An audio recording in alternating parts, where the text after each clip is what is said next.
ನಮ್ಮಲ್ಲಿ ಮುಂಚೆ ಅಪ್ಪ ಚೆನ್ನಾಗಿ ಅಡುಗೆ ಮಾಡ್ತಾಯಿದ್ರು, ಇವಾಗ ಒಂದು ಸ್ವಲ್ಪ ಕಮ್ಮಿ ಮಾಡಿದ್ದಾರೆ. ಇವತ್ತು ಅವ್ರ ಕಡೆಯಿಂದ ಒಂದು ಎಗ್ ಗಸಿ ಮಾಡಿಸೋಣ ಬನ್ನಿ. Hi friends, welcome back to my channel. ಇವತ್ತಿನ ವಿಡಿಯೋದಲ್ಲಿ ನಾವು ಸಿಂಪಲ್ಲಾಗಿ ಮೊಟ್ಟೆ ಗಸಿ ಹೇಗೆ ಮಾಡೋದು ಅಂತ ನೋಡುವ. ಆದರೆ ಇವತ್ತು ಸ್ಪೆಷಲ್ ಅಂತ ಗೊತ್ತುಂಟಾ? ಇವತ್ತು ಅಡಿಗೆ ನಾನು ಮಾಡ್ತಿಲ್ಲ, ಮಾವ ಮಾಡ್ತಿದ್ದಾರೆ. ಈಗ ಮಾವ ಇದಕ್ಕೆ 1 ಗರಿಯಷ್ಟು ಬೇವಿನ ಎಲೆ, ಸ್ವಲ್ಪ ಸಾಸಿವೆ, 2 ಟೇಬಲ್ ಸ್ಪೂನ್ ಮೆಣಸಿನ ಹುಡಿ ಹಾಗೂ ಇಲ್ಲಿ ಗರಂ ಮಸಾಲೆ ತಗೊಂಡಿದ್ದಾರೆ. ಈ ಗರಂ ಮಸಾಲೆ ಮನೆಯಲ್ಲೇ ಮಾಡಿರೋದು. ಅದರಲ್ಲಿ ನಾವು ಕೊತ್ತಂಬರಿ ಹುಡಿ, ಜೀರಿಗೆ ಹುಡಿ ಎಲ್ಲ ಮಿಕ್ಸ್ ಮಾಡಿದ್ದೇವೆ. 1 ಗಡ್ಡೆ ಬೆಳ್ಳುಳ್ಳಿ, ಒಂದು ಅರ್ಧ ಟೇಬಲ್ ಸ್ಪೂನ್ ಅಷ್ಟು ಜೀರಿಗೆ, 4 ಹಸಿಮೆಣಸು, 2 ಈರುಳ್ಳಿ ಹಾಗೂ 2 ಟೊಮೆಟೊವನ್ನು ಸಪೂರವಾಗಿ ಕಟ್ ಮಾಡಿ ಇಟ್ಕೊಂಡಿದ್ದಾರೆ.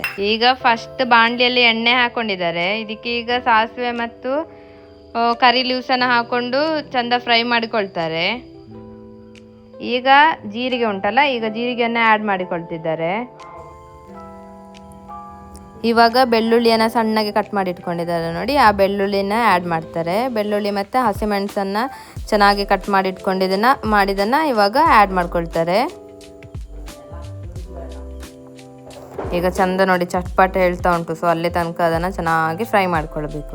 ಈಗ ಈರುಳ್ಳಿ ಮತ್ತು ಟೊಮೆಟೊ ಉಂಟಲ್ಲ ಕಟ್ ಮಾಡಿ ಇಟ್ಕೊಂಡದ್ದು, ಅದನ್ನು ಎರಡನ್ನು ಒಟ್ಟಿಗೆ ಹಾಕಿಬಿಟ್ಟು ಚೆನ್ನಾಗಿ ಫ್ರೈ ಮಾಡ್ಕೊಳ್ಬೇಕು. ಇವಾಗ ಇದನ್ನು ಚೆನ್ನಾಗಿ ಗಂಟು ಆ ಥರ ಏನಾದರೂ ಇದ್ದರೆ ಅದನ್ನೆಲ್ಲ ಬಿಡಿಯಾಗಿ ಮಾಡಿಕೊಂಡು ಚೆನ್ನಾಗಿ ನಾವು ಅದನ್ನು ಫ್ರೈ ಮಾಡ್ಕೊಳ್ಳುವ. ಮಾವನಿಗೆ ಅಡುಗೆ ಅಂದರೆ ತುಂಬ ಇಂಟ್ರೆಸ್ಟ್. ಅವರು ವೆರೈಟಿ ಆಫ್ ಫುಡ್ಡೆಲ್ಲ ಪ್ರಿಪೇರ್ ಮಾಡ್ತಾರೆ. ಇವತ್ತು ನಾವು ಬಂದ ಖುಷಿಯಲ್ಲಿ ಅವರು ಎಗ್ ಮಾಡ್ತಾ ಇದ್ದಾರೆ.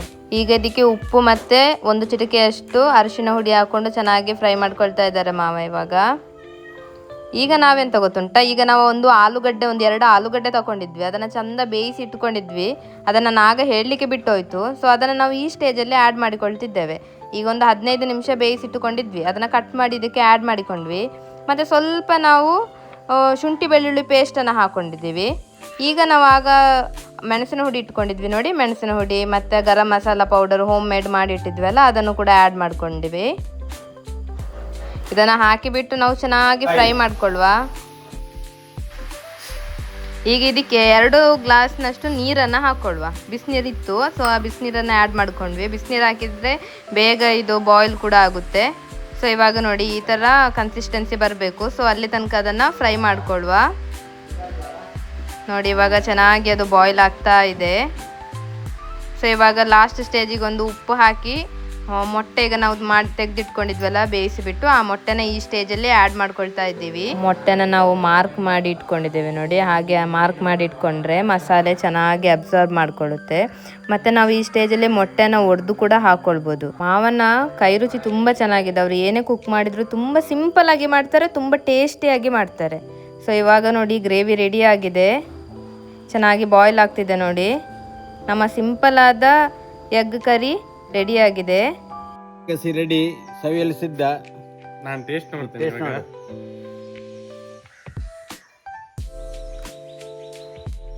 Super super. ನೋಡು, ಸೂಪರ್ ಆಗಿದೆ. ಇವಾಗ ನಾನು ಎಕ್ಕರಿ ಜೊತೆ ಅಪ್ಪದಿಟ್ಟನ್ನು ತಿಂತಾ ಇದ್ದೀನಿ. ಇದು ಪಡ್ಡು ಅಂತಾರಲ್ಲ, ಪಡ್ಡು.